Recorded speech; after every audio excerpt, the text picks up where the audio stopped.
اللهم صل على محمد وعلى آل محمد كما صليت على إبراهيم وعلى آل إبراهيم إنك حميد مجيد. اللهم بارك على محمد وعلى آل محمد كما باركت على إبراهيم وعلى آل إبراهيم إنك حميد مجيد. عن بهز بن حكيم عن أبيه عن جده أنه سمع رسول الله صلى الله عليه وسلم يقول في قوله تعالى: كنتم خير أمة أخرجت للناس، قال: أنتم تتمون 70 أمة، أنتم خيرها وأكرمها على الله تعالى. رواه الترمذي وابن ماجه والتابعي، وقال الترمذي: هذا حديث حسن.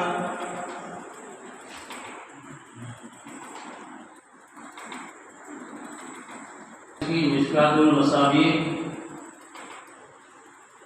جس کو محدث محمد بن عبداللہ تبریزی نے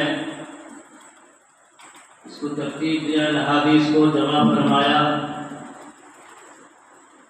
اور یہ 6ویں صدی کے محدث تھے، اور یہ کتاب جس طریقے سے فرمایا گیا کہ مدارس میں، خانقاہوں میں صحاح ستہ سے پہلے بھی عرصہ دراز تک کی پڑھائی گئی۔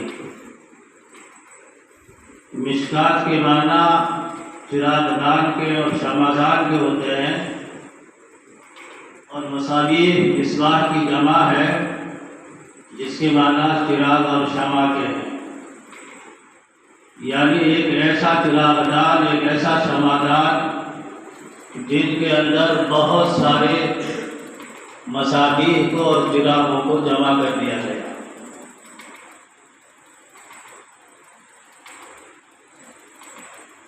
ہندوستان میں جب افغانوں اور مغلوں کی سلطنتیں یہاں قائم ہوئی تو اس کے ساتھ ساتھ قرآن اور حدیث کے علوم بھی آئے، لیکن زیادہ تر زور جن علوم پہ تھا وہ منطق، فلسفہ، علم کلام، اور چونکہ بہت سی جگہوں پہ دارالمذاہبی قائم تھے،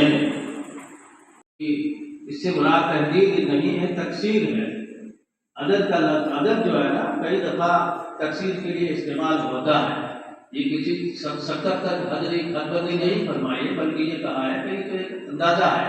امتیں تو بہت ہے، 70 سے بھی آگے زیادہ امتیں تھیں، اس لیے تم لوگ تم ان کا قطیمہ ہو، ان تمام امتوں کی جو پورا کرنے والی ہے۔ نبی کریم صلی اللہ علیہ وسلم نے فرمایا کہ جو ہے آپ امت ہو، تمہارا درجہ اور تمہارا اکرام، تمہاری قدر و منزلت اللہ کے تعالیٰ کے یہاں بہت بڑی ہے۔ یہ اللہ تعالیٰ نے اپنی امت کی قدر و منزلت کو بتانے کے لیے، اور قرآن کریم نے جو امت کو امت وسط کہا ہے کہ یہ امت جب تک دوسروں کے لیے شاہد بنے گی، اس کے بعد فیصلے دوسرے امتوں کے لیے ہوں گے۔ یہ امت بہت بڑی امت ہے، امت کی عظمت اور قدر دونوں کو بتانا اللہ کے نبی صلی اللہ علیہ وسلم کو مقصود ہے۔ اللہ تعالیٰ آپ سب لوگوں کو بہترین عالم بنائے، اور آپ لوگوں کے ذریعے علم کے بہترین آپ ناصرین علم قرآن حدیث بنو۔ یہ ہماری آپ لوگوں کی دعا ہے۔ بہت خوشی ہے کہ ماشاء اللہ 12 طلبا نے شریف پڑھی، تاکہ آپ لوگ صحاح ستہ پڑھو گے، اور آپ کے ساتھ جانے جو آپ لوگوں نے محنت کی ہے، ان سب کا شکریہ ادا کرتا ہے، آپ لوگوں کو بھی ادا کرنا چاہیے۔ کتاب پوری ہوگی، سارے آپ لوگوں کی صاف پورا ہوگا، سب کا دوسری کتاب ہو گیا، آگے کے لیے محنت کر کے اور اچھے اداروں ان کی دل قسمتیں بڑی، جہاں کا ماحول اچھا، جہاں جانے کے بعد آدمی کو ہر طرف کی معلومات، اور اللہ تعالیٰ سے خوب مانو کہ اللہ ہمیں تعلق حکومت کے ساتھ اللہ کو ہمیں قبول کرتا۔ یہ دعائیں آپ سب لوگوں کو مل جائیے۔ تو آپ میں سے حافظ کتنے ہو؟ حافظ۔ Thanks for watching. Don't forget to like, comment, share and subscribe to Al Wahid channel.